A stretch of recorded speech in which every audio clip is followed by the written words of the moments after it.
اس کی ماں آگے بڑھی تو اسے بھی گولی مار دی. وہ چکرا کر گری. فرحانہ دیکھ رہی تھی کہ اس کا بھائی خون میں لت پت ہے. وہ اس کی جانب بڑھی. انہی لمحوں میں ایک فائر ہوا اور فرحانہ گوم کر گر پڑی. آخری فائر انہوں نے مراد حسن کے مارا. اس دوران کسی نے سامان کو آگ لگا دی. چند لمحوں میں شعلے بلند ہوئے. مراد حسن بلند ہوتے شعلوں کو ہی دیکھ سکا. پھر وہ ہوش و حواس سے بیگانہ ہوتا چلا گیا. اسے کوئی خبر نہ ہوئی کہ وہ حملہ آور کب واپس چلے گئے. نیا پیراگراف. مراد حسن کو ہوش آیا تو سب سے پہلے اسے ارد گرد کی آوازیں سنائی دی. کافی دیر بعد جب اس نے آنکھیں کھولی تو ہر طرف دھندلا سا دکھائی دیا. آہستہ آہستہ دھند صاف ہوئی تو اسے ظفرمند کا چہرہ دکھائی دیا. وہ اس پر جھکا ہوا تھا. مراد اسے مخاطب کرنا چاہتا تھا. اس نے پوری قوت لگا کر پوچھنا چاہا لیکن اس کی آواز ہی نہیں نکلی. اس کی آواز کہیں اندر ہی گونج کر رہ گئی. تبھی اس کے سامنے سے ظفرمند کا چہرہ ہٹا تو وہ بے چین ہو گیا. اس کے ساتھ ہی ڈاکٹر سمیت کئی چہرے جھک گئے. 2 گھنٹے بعد مراد کافی حد تک ہوش میں تھا. وہ بہت کچھ پوچھنا چاہ رہا تھا لیکن اس کے قریب کوئی نہیں تھا. اسے ارد گرد کی آوازیں سنائی دے رہی تھی مگر باوجود کوشش کے وہ ہل نہیں پا رہا تھا. کتنا ہی وقت یوں ہی بیت گیا. تبھی ظفرمند کا چہرہ اسے دکھائی دیا. وہ اس پر جھکا ہوا تھا. امی، ابو، فرحانہ، اس کے لبوں سے اتنا ہی نکل سکا. اس پر ظفرمند خاموش رہا. اس کے چہرے پر کرب چھا گیا. وہ چند لمحے اسے دیکھتا رہا پھر گمبھیر لہجے میں بولا، سن سکتے ہو تو سن لو، واپس دنیا میں نہیں رہے. یہ لفظ تھے کہ نشتر اس کا اندر تک چیر گئے. اسے خود پر قابو پانا مشکل ہونے لگا. دماغ کی ہر سوچ جامد ہو گئی. ایک سناٹا اس کے ارد گرد پھیل گیا. پتہ نہیں کتنا وقت وہ یوں ہی رہا. وہ رونا چاہتا تھا مگر رو نہیں پا رہا تھا. اسے یوں لگ رہا تھا جیسے درد سارا اس کے بدن میں پھیل رہا ہو. اس نے پوری بدن کی ہمت اکٹھی کی اور پوچھا، وہ کہاں؟ تم 3 دن بعد آج ہوش میں آئے ہو. اب مجھے نہیں پتا میں اس پر شکر کروں یا افسوس کروں کہ تمہاری زندگی بچ گئی. انہیں وہیں گاؤں میں دفنا دیا ہے. ان کی تو رسم کل بھی ہو گئی. ظفرمند نے یوں کہا جیسے کہ بہت غصے میں خود پر قابو پا کر کہتا ہے. اس پر مراد کی آنکھیں بھیگ گئی. آنسو پلکوں پر آ کر آنکھوں کے کونوں تک آ گئے. تب ظفرمند نے اپنی پوروں سے اس کے آنسو پونچھتے ہوئے کہا، دیکھو ایسا ان لوگوں کے ساتھ ہوتا ہے جو اپنوں کو بھی نہ بچا سکیں. میں اسے ناجائز شرافت کہتا ہوں. ظالم بڑے آرام سے ظلم کر دیتا ہے اور خود ظلم سہ لیا جائے. یوں بیڈ پر پڑے عورتوں کی طرح اگر رونا ہے تو مر جاؤ. تیرے جیسا بندہ اس دنیا میں نہیں چل سکتا. پھر بھی تمہیں کسی نے مار ہی دینا ہے لیکن اگر مرد کی طرح جینا ہے تو جی کر دکھاؤ. اٹھو اس بیڈ سے. 2-4 گولیاں کھا کر یوں 3 دن سے بیڈ پر پڑے ہو. مجھے تمہارے دوست ہونے پر دکھ ہو رہا ہے. وہ غصے میں کہتا چلا جا رہا تھا. جہاں اس کے لفظ تضحیق کا میز تھے وہاں اس کے اندر سے ایک نئی جولانی پیدا کرنے لگے تھے. اسی لمحے مراد نے اٹھنے کی کوشش کی لیکن اٹھ نہ سکا. ظفرمند کے ہونٹوں پر یوں مسکراہٹ پھیل گئی جیسے اسے من چاہی مراد مل گئی ہو. اسے سر ہلاتے ہوئے مراد کا کندھا دبایا اور اسے واپس بیڈ پر ہی لیٹے رہنے کا اندیا دیا. نیا پیراگراف. مراد کا وہ ہسپتال میں 7واں دن تھا. ظفرمند اسے گاؤں سے نکال کر شہر والے سرکاری ہسپتال میں لے آیا تھا. وہ وہاں گاؤں میں اس وقت پہنچا تھا جب حملہ آور جا چکے تھے. گاؤں والے سوچ رہے تھے کہ مراد کو کیسے ہسپتال پہنچایا جائے. اس نے وہاں ایک لمحہ بھی دیر نہیں کی اور اسے اٹھا کر شہر والے ہسپتال لے آیا. وہ جس کی زندگی بچا سکتا تھا اس کے لیے اس نے بھرپور کوشش کی تھی. اس نے آتے ہی نوٹوں کی ایک بڑی گڈی ڈاکٹر کے سامنے رکھ دی اور اسے علاج کرنے کا کہا. اس نے ہاکروب سے لے کر ڈاکٹر تک ہر کسی کو خوش کر دیا تھا. اس لیے اس کی ایک آواز پر ہر بندہ دور پڑتا تھا. چوکی تھانے میں نامعلوم افراد کے خلاف پرچہ درج ہو گیا تھا. پولیس اس کا بیان لینے 1-2 بار آئی تھی. پھر ظفرمند نے ڈاکٹر کے ذریعے ہی کہلوا دیا کہ جب مریض ہوش میں آیا تو وہ چوکی تھانے اطلاع کر دے گا. اس کے بعد کوئی نہیں آیا تھا. اس وقت صبح کی نیلگوں روشنی چھائی ہوئی تھی. کچھ دیر پہلے ہی ظفرمند کے ساتھ مراد باہر سے گھوم کر آیا تھا. اس نے ان 4 دنوں میں خود پر حیرت طور پر قابو پایا تھا۔ اس میں جہاں مراد کی اپنی قوت ارادی تھی، وہاں ظفرمند کی باتیں اس کے لیے کسی طاقت کا اثر دکھا رہی تھی۔ مراد نے بیڈ پر بیٹھتے ہوئے سے کہا، یار میں نے آج یہ تیرا ہسپتال والا پرہیزی کھانا بالکل نہیں کھانا، آج باہر چلتے ہیں۔ اوئے اشکے بھئی اشکے، مجھے بڑا سونا لگا ہے، تو چلتے ہیں، آج ڈاکٹر سے بھی چھٹی لے لیں گے، تیرا علاج کہیں اور کرتے ہیں۔ ظفرمند ہنستے ہوئے بولا، ہاں یار، اب اپنے دشمنوں سے زیادہ دن دور نہیں رہا جا سکتا۔ اس نے انتہائی سنجیدگی سے کہا تو ظفرمند نے اسے چونک کر دیکھا، پھر اس نے چٹکی بجاتے ہوئے کہا، چل پھر چھٹی کیا لینی، بس نکلتے ہیں۔ اگلے 15 منٹ میں وہ وہاں سے جانے کے لیے بالکل تیار تھے۔ فالتو سامان انہوں نے وہیں رہنے دیا۔ وہ دونوں بڑے سکون سے پارکنگ تک آئے۔ ظفرمند گاؤں کی 4 وہیل پر آیا تھا، اس کے ساتھ 4 وہیل بھی ہسپتال کی پارکنگ میں تھی۔ ڈرائیونگ سیٹ پر ظفرمند بیٹھا تو وہ ساتھ والی پیسنجر سیٹ پر بیٹھ گیا۔ لمحوں بعد وہ وہاں سے چل پڑے۔ ہسپتال سے ذرا آگے ہی ایک شہر کا اڈا تھا، ساتھ ہی سبزی منڈی تھی۔ وہاں ارد گرد بہت سارے چھوٹے بڑے ہوٹل تھے۔ اس نے ایک ہوٹل کے سامنے 4 وہیل روکی۔ دونوں ہوٹل کے اندر چلے گئے۔ خوب ڈٹ کر ناشتہ کرنے کے بعد جب وہ باہر نکلے تو مراد سامنے دیکھ کر ٹھٹک گیا۔ سڑک کے پار ان کے دائیں جانب وہی 3 گنڈے کھڑے تھے جو ماسٹر مجید کے قتل میں پکڑے گئے تھے۔ یہ وہی قتل تھا جس کی وجہ سے یہ سارا ہنگامہ کھڑا ہوا تھا۔ کیا ہوا؟ ایسے بت کیوں ہو گئے ہو؟ ظفر نے کہا، وہ سامنے دائیں جانب سکندر حیات کے وہ گنڈے۔ مراد نے دانت پیستے ہوئے کہا تو اس نے ہوش ہوتے ہوئے کہا، یہ تو تیرے لیے بڑی اچھی بات ہے، مجھے یہ بتا گولی چلا لے گا؟ اب تو چلاؤں گا، چل پھر آ، بتاتا، جلدی آ۔ یہ کہتے ہوئے ظفرمند 4 وہیل کی ڈرائیونگ سیٹ پر جا بیٹھا۔ تب تک وہ بھی ساتھ میں بیٹھ گیا۔ تبھی گیئر میں ڈالتے ہوئے اس نے کہا، ڈیش بورڈ میں پسٹل پڑے ہیں، وہ نکال۔ مراد نے ڈیش بورڈ کھولا، اس میں سے 3 پسٹل تھے۔ 2 نکال کر اس نے ایک ظفرمند کو دے دیا۔ اس نے پکڑ کر سیفٹی کیچ ہٹایا تو مراد نے بھی ہٹا دیا۔ چل اب جلدی، مراد نے کہا تو اس نے سمجھاتے ہوئے کہا، مراد نشانہ باندھنے کی کوشش نہ کرنا، بس اندھا دھند فائر کرتے چلے جانا، اپنے ہاتھوں سے مارنا، باقی میں دیکھ لوں گا۔ ٹھیک ہے اب چل۔ اس نے دور کھڑے ان گنڈوں کو دیکھتے ہوئے کہا جو اپنی موت سے غافل کھڑے تھے۔ ان سے کچھ فاصلے پر ایک جیپ کھڑی تھی۔ مراد پہچان گیا، یہ ان لوگوں کی ہے۔ 1 منٹ سے بھی کم وقت میں 4 وہیل ان کے سر پر جا پہنچی۔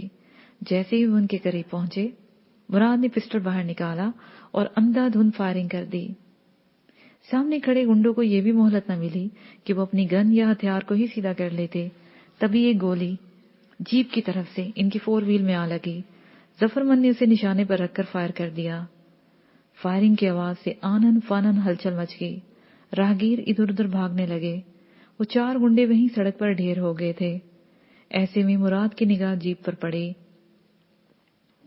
وہاں ایک بندہ دبکا ہوا بیٹھا تھا، وہ پتہ نہیں کس کے انتظار میں تھا۔ مراد نے اس کی طرف دیکھا اور فائر کر دیا۔ وہ دبک گیا۔